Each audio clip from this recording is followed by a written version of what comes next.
News Talk 94.5 WPTI, 96.7 FM WTOB. You're listening to the Wealth Guardians with Doug Ray, helping you to retire the job, but keep that paycheck. I'm your host, Doug Ray, and with me is Brice Payne, and today we're talking investors beware, spotting red flags when picking an advisor. Brice, that sounds ominous. It does indeed. There's a lot of red flags out there, and I'll, if I can just take a moment, Doug, before we get started on the show, I'm going to give a shout out to my Colorado Avalanche. Yes. For the third time in about 27 years have hoisted the cup at center ice. There you go. It did take them a couple of extra games there to get that taken care of, but they only lost 4 games in all of postseason. Yeah, I was hoping for a Hurricanes-Avs championship, but it didn't pan out. But anyway, Sakic and the team out there, congratulations. I'll see you soon out in Mile High Country. But, Doug, yeah, we do got to thank you for allowing me to throw that in there for a moment. But we do have a good show here today, Investor Beware, spotting red flags when picking an advisor. But before we get started on the meat and potatoes of the show, it is time for the Wealth Guardians Service Salute. And if you tune in to us every week, you are well aware that every week we're honored to thank our military and our first responders and their families for their sacrifice in serving our community and, of course, making our safety and freedom their own individual mission. And each week we want to salute a specific individual. And just a reminder to you out there listening, if you know someone who we should recognize here on the Wealth Guardians radio show, please email our team at salute@The Wealth Guardians, and we will be in touch with you to get all the information we need to make your loved one an honored member of the Wealth Guardians Service Salute here. And Doug, who are we saluting this week? Someone near and dear to your heart, I believe. We are saluting a bosun's mate, third class Alan Ray. Name sounds familiar. He's also my dad. How Absolutely. about that? Goes by Doug. I'm a junior. He's a senior. And he's also the grandfather of Garrett and Adam, and great-grandfather to Lachlan and Anna Claire and Gabrielle and Nayeli. Wow. He served, he enlisted in the Navy right out of high school in the Korean War. He served aboard the USS Kearsarge, a World War II aircraft carrier. And he had assignments in Kwajalein and Okinawa. And after the Navy, he came back to his hometown of Winston-Salem and had a successful career with Advance Auto. And he retired in 2001 and lived at Oak Island for many years. He enjoyed fishing, gardening with his my mom, Rosalie, and taking the grandkids out fishing. So my dad now lives down in Lancaster, South Carolina. He just turned 90, and we had a big surprise birthday for him. Did you? How'd that go? It went great. He knew that Garrett and Cindy were going to come down for Sunday dinner, but he didn't know that Adam and his family were coming from Colorado. So we flew them out. It was a huge surprise. I wish you could have seen the look on his face. I wasn't aware that this happened. Did I get filled in on this? I didn't know that happened. That's got to be a little careful. Surprise, too big of surprises. But I have been honored to have met your dad a couple of times. Seems like a great guy. I know he did a great job as a parent. So, Alan, I'll give you my tip of the hat out there as well. Thank you for your service. And obviously it wore off on you, Doug, because you joined the Navy as well. Well, the Navy got 3 generations of Rays out of that. Got my dad, got me, and got Garrett. What about your grandfather? My grandfather never served. He was kind of in between. He was born in 1898. Okay, all right. Too young for World War I and too old for World War II. Well, 3 generations. We'll see if Lachlan signs up, if that makes it 4 generations. We'll see. All right, very good. Well, Alan, again, thank you for your service. And just as a reminder, if you know someone who has served and you would like them honored on our show, email us at salute@thewealthguardians.com. And now let's go ahead and move into the topic of our show, Investor Beware. If I had one of those little sound effects on my phone, I would have put it right there. Spotting red flags when picking an advisor. You can have red flags when you pick a doctor. You can have red flags when you pick you name it, whatever. Yeah, really. But there's no shortage of red flags for advisors out there, and I want to ask you, do you know what red flags, but also some good signs might be that you should be on the lookout for when you're searching for an advisor to work with as you prepare for your retirement? And on this episode, we're going to give you some red flags to be aware of, teach you how to spot them, and illustrate the difference between an advisor who does the bare minimum versus one who goes above and beyond to work in your best interest. And if you're out there planning for retirement, we'd like to think that that's what we do here as fiduciaries at the Wealth Guardians. Now, Doug, the first one we're going to talk about is an advisor who works with people of all ages and all levels of wealth. Yeah, this can be a red flag. When you see that situation, it's obviously somebody who is trying to develop a business. They may be actually fairly new in the business, which means they're not bringing as much experience to the table as you might like. Obviously, when you first get started, you pretty much have to take everybody and anything to get into the business. But, that kind of an advisor to me is one that maybe I would go seek another opinion, especially if I'm like retiring.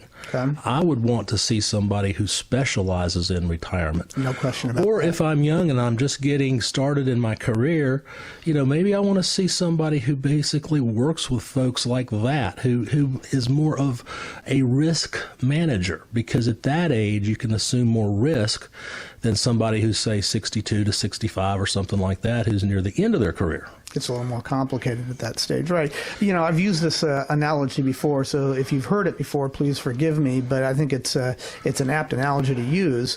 I had some hand surgery done a couple of years ago now, and I had a couple of choices of which doctors to go to, and there were a number of doctors out there who had performed this surgery, but there was only one who this was the only surgery he did. So he had honed in on his specialty, and he was a master of one trade. He wasn't a jack of many trades. So he wasn't particularly familiar with elbow surgeries or shoulder or knee surgeries, but he was darn good at this one specific procedure that I needed done. And that's who I ended up going with, and I don't have any regrets for it. And I think you'd like to have that same thing with a financial advisor.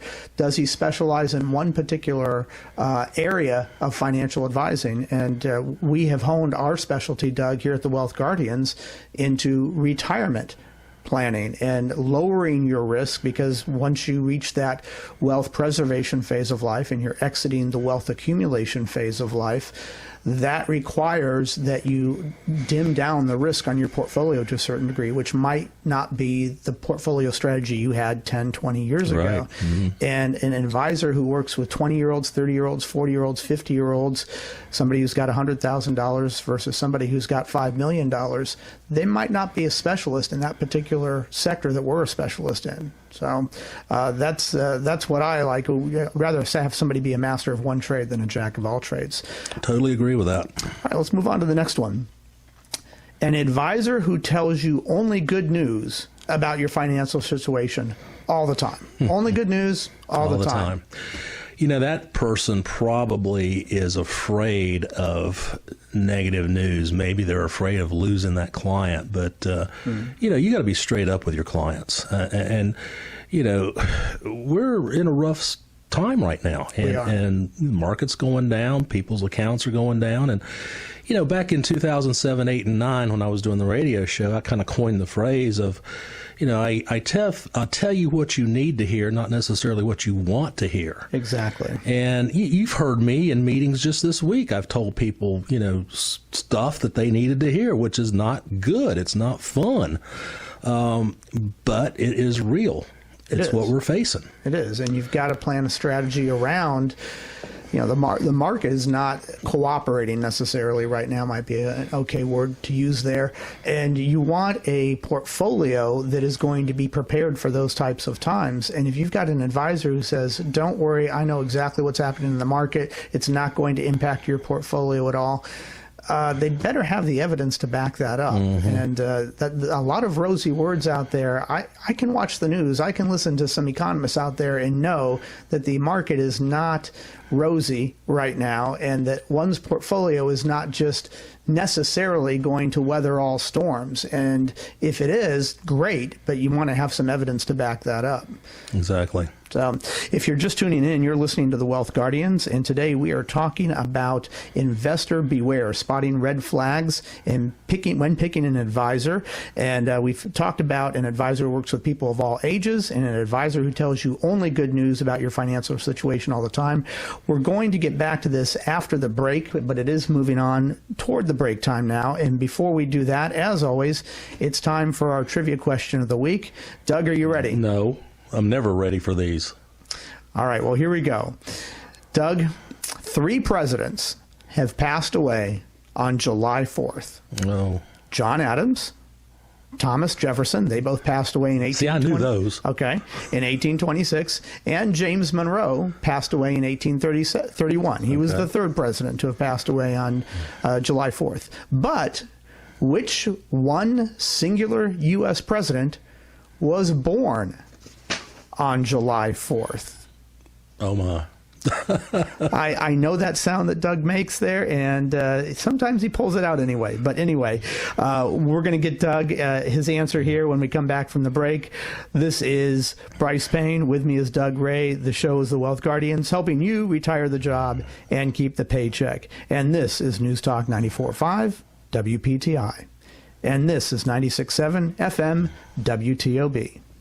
News Talk 94.5 WPTI. 96.7 FM WTOB. You're listening to The Wealth Guardians with Doug Ray, helping you retire the job and keep the paycheck. I'm Brice Payne along with Doug Ray, and this week we're talking about investors beware, spotting red flags when picking that financial advisor. And we're going to get back to that topic here in just a minute, and we're then going to get to our trivia question. But before we get to the trivia question and see if we stump Doug, I've got a question for you. Are you 5 to 7 years from retirement? Are you approaching that change of life stage where you've been accumulating your wealth for 40 years or so, and now you're getting ready to preserve that wealth and even take distributions from it? Well, if you are, then I would hope that you are concerned about making the best decisions for your retirement that you can possibly make when it comes to financial planning. And in that case, if you are, I've got good news for you. We offer a no-cost, no-obligation second opinion / review of your current portfolio to see what you're doing right and to see what you could be doing better, which will help you retire the job and keep that paycheck. We'd love to sit down with you, but you got to pick up the phone and give us a call. And our phone number is, as always, 336-391-3409. That's 336-391-3409. We look forward to sitting down with you and seeing what help we can provide you in learning how to retire the job and keep the paycheck. Now, that's what you've all been waiting for. Let's get to the trivia question and see if we stumped Doug. Doug, 3 presidents have passed away on July 4th. John Adams, Thomas Jefferson, they both passed away in 1826, and then a little less known, James Monroe in 1831. But there was one U.S. president who was actually born on July 4th. Which president was that? And you know what? I see the forlorn look in your eye, Doug. I'm going to give you a clue. He, let's see here. He was elected vice president to Harding. Does that help you out at all? Wow. Okay. I got a 1 in 46 chance, which is better odds than winning the lottery. I think you can narrow it down a few more than 46. Let's get it down to at least 40. VP to who? Harding. Harding. Oh, I apologize. Yeah, that's to Harding. Yeah. Brice, I don't have a clue. Well, then we got to go with this sound. All right, anyone else out there get that? Because it was Calvin Coolidge. Coolidge was born on July 4th, 1872. He was the 30th U.S. president. I suppose I could have given you that a trivia question, a hint as well. He was born in Plymouth Notch, Vermont. He served as, get this, I like this, he served as city councilman, city solicitor, clerk of court, mayor, state senator, lieutenant governor, and governor. And then he was vice president to Warren G. Harding. Of course, Warren G. Harding passed away. And when Warren G. Harding passed away on August 3rd, 1923, he became president. And then he was elected president in 1924, a year later, when it came up time for Harding's original term to be over. His inaugural address was the first to be broadcast on the radio. So he's a true brother of ourselves, Doug, being a radio. Here's another piece about him. Okay. Ronald Reagan actually modeled his presidency after him. Is that right? In what sense? Kind of a hands-off, let the market be the market, let companies adjust to the market. Okay. All right. Worked for both of them. Worked for both of them. Very good. Yep. All right. Well, sorry, Doug. That's 2 in a row that you've missed here. I was hoping you'd be able to go into this holiday weekend with a little bell there, but instead we got the buzzer. Happens from time to time. I'm not going to throw softballs. But let's move back to our topic now. So thank you for sticking around through the break. If you got it out there, congratulations on you. That was not an easy one. Investor beware, spotting red flags when picking an advisor. Doug, in the first segment, we talked about red flags that somebody might be concerned about when they are looking at financial planners or investor advisors. An advisor who works with people of all ages and all levels of wealth. We said that was one that might be a little bit of a concern. An advisor who tells you only good news about your financial situation all the time. Okay, that would definitely be a red flag. Let's move on to the new ones. An advisor who uses a lot of technical jargon that you don't understand when talking about your financial situation. Yeah. That's a person who I think wants to appear like they are really smart and know it all. To be a good communicator, you've got to be able to talk to somebody on their level. Not everybody knows what a basis point is, or what support levels are, or a candlestick chart, and I worry when I interview with Casey, and even us talking about technical analysis, I really try to bring it down to the level of the listener, and it's hard because technical analysis has its own language, right? And it's not easy to translate that over radio. You have to actually see it. But yeah, you've got to be able to communicate. A good communicator, we were talking about Ronald Reagan a moment ago. He was an excellent communicator.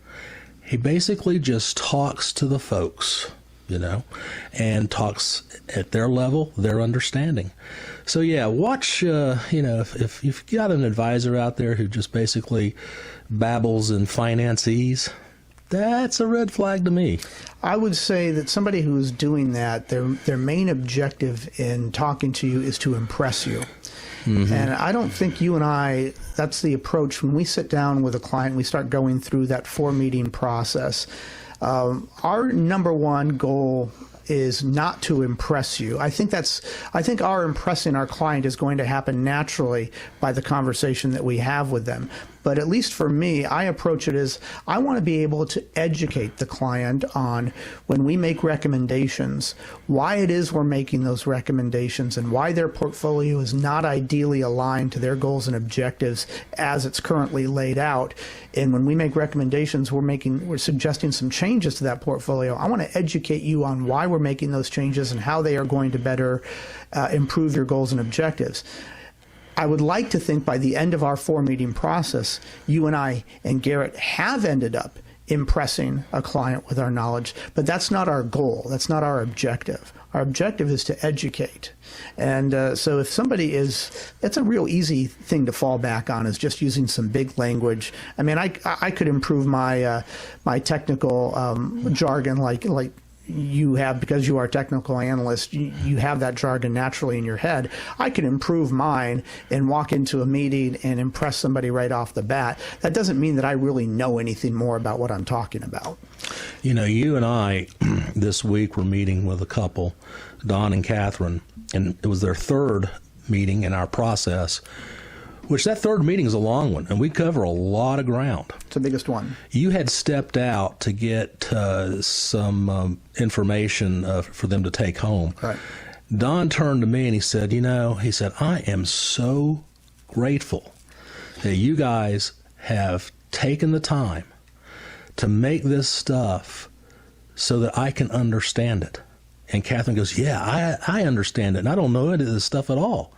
So that was a real compliment to me. That's about as big as that's a really big compliment in my book. Is that if somebody is so impressed with how we're communicating with them that they take a moment to thank us for that, that's as good a compliment as it can get, because it's very easy to walk into a conversation like what you and I host with some other advisor, and they can walk out and says, well, I certainly feel like the guy knows what he's talking about, but I don't know what he's talking about.